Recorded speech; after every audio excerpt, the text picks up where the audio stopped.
19 अगस्त से 25 अगस्त तक का ये सप्ताह कन्या राशि के लोगों के लिए कैसा होने वाला है। जय माता दी दोस्तों, आप सभी का स्वागत है हमारे YouTube चैनल अमृता एस्ट्रो में। और इस वीडियो में मैं बात कर रही हूँ इस सप्ताह के कन्या राशि फल के बारे में।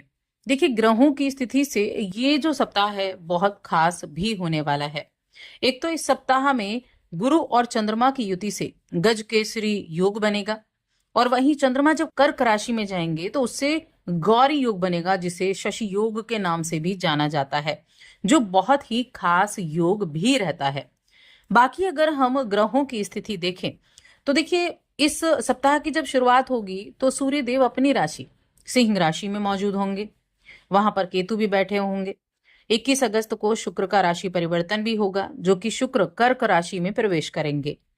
अब राहु कुंभ राशि में है, मीन राशि में शनि वक्री अवस्था में है, मंगल देव कन्या राशि आपकी राशि में विराजमान है, और बुध कर्क राशि में है। अब इस दौरान और भी कई योग बनेंगे, जैसे लक्ष्मी नारायण योग भी बनेगा, और षडाष्टक योग राहु के साथ बनने वाला है, और मंगल कन्या राशि में रहकर मीन के साथ समसप्तक योग बनाएंगे। तो ऐसे जो योग हैं, इनका प्रभाव किस तरह से रहेगा, क्या चीजें आपके लिए फायदेमंद रहेंगी, किन चीजों से आपको लाभ मिलेगा और कहाँ आपको सावधानी रखनी है, ये सारी बातें हम जानेंगे। आगे बढ़ने से पहले छोटा सा निवेदन है, चैनल पर पहली बार आए हैं, अभी तक चैनल को सब्सक्राइब नहीं किया है तो जरूर कर लें। अब चलिए इस सप्ताह की बात करते हैं। आपके राशि के स्वामी जो कि बुध देव, उनकी अगर हम बात करें तो आपके 11वें भाव में बैठे हुए हैं, और आपकी राशि में मंगल विराजमान है, और 12वें घर में सूर्य का गोचर है, केतु के साथ विराजमान है। अब यहाँ क्या रहेगा, अब स्थिति जो है, आप अपनी जो भी बातें हैं उनको बुद्धिमानी से रख पाएंगे, या दूसरे शब्दों में ये कह सकते हैं, ये समय बुद्धिमानी से अपनी बात को रखने का है, जल्दबाजी का नहीं है। जल्दबाजी अगर अपने दिखाई तो वहां नुकसान आपको हो सकता है। इसलिए आपकी जो एनर्जी है उसको नियंत्रित करना है, ना कि उसे अपने ऊपर हावी होने देना है, क्योंकि मंगल बैठे हैं आपकी राशि में। और मंगल क्या, मंगल फुल ऑन एनर्जी है। ये ऐसी एनर्जी जिसको अगर आपने काबू नहीं किया, जिसको आपने नियंत्रित नहीं किया, तो वो मंगल आपको नियंत्रण से बाहर ले जाता है, एग्रेशन दे देता है, लड़ाई झगड़े की प्रवृत्ति दे देता है, यानी कि उसकी दिशा बदल जाती है। तो ध्यान रखें, उसे अपने ऊपर हावी नहीं होने देना है, बुद्धिमानी से कार्य करने हैं, उस एनर्जी का सही से इस्तेमाल करना है। साथ में आप अपनी वाणी और अपने व्यवहार, इनको संतुलन बनाकर रखेंगे।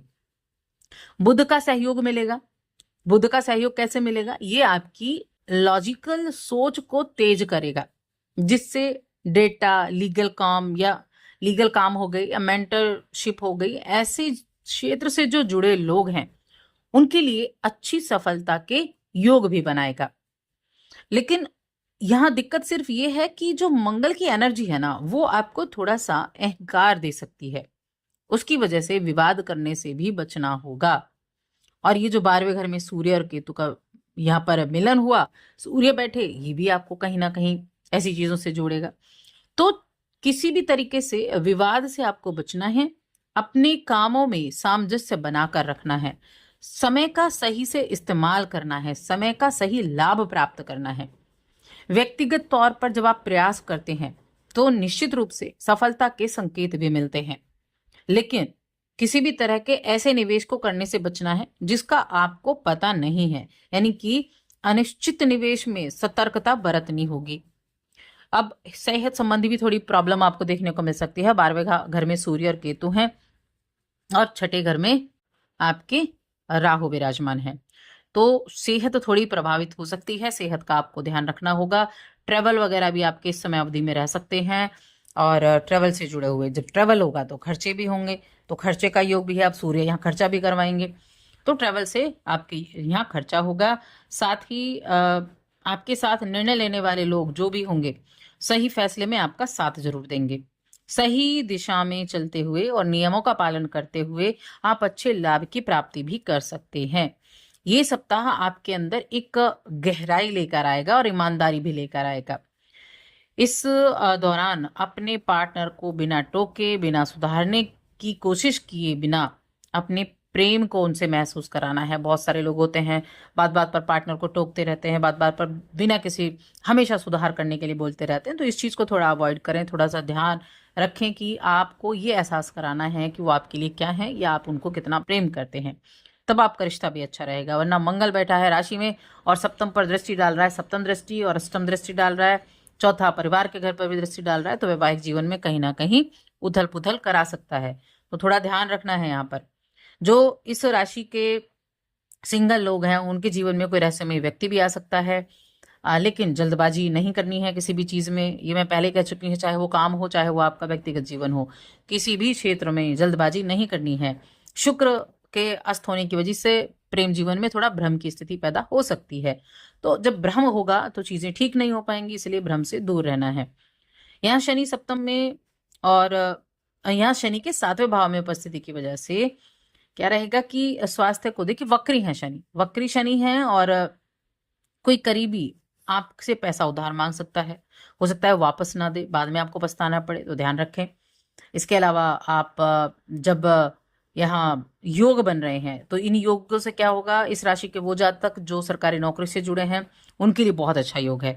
कैसे योग है? पदोन्नति का है, वेतन वृद्धि का है, मन चाहे स्थानांतरण का है, कहीं आप अपना कहीं ट्रांसफर चाहते थे तो ट्रांसफर आपका हो सकता है, तो उसके लिए बहुत अच्छा समय है। ऐसे में आपको अपने और केवल अपने और अपने लक्ष्य की तरफ आपको प्रेरित रहना है। ये सप्ताह घर परिवार के बच्चों की खेल कूद की शिक्षा के लिए जो परेशानी का कारण बना हुआ था वहां आपको राहत मिलेगी, लेकिन क्रोध उन पर भी हो सकता है, तो क्रोध का उनके लिए भी ध्यान रखना है, शांति के साथ काम करना होगा। देखिए समय जो है ना वो आपको लाभ तो देगा, बस अपने आपको पेशेंस के साथ, गुस्से से दूर रहकर, क्रोध से दूर रहकर, जल्दबाजी से दूर रहकर अपने आप को काम की तरफ लेकर जाना है, तब जाकर आप उसका अच्छे से रिजल्ट प्राप्त कर सकते हैं, वरना क्रोध चीजें बिगाड़ सकता है।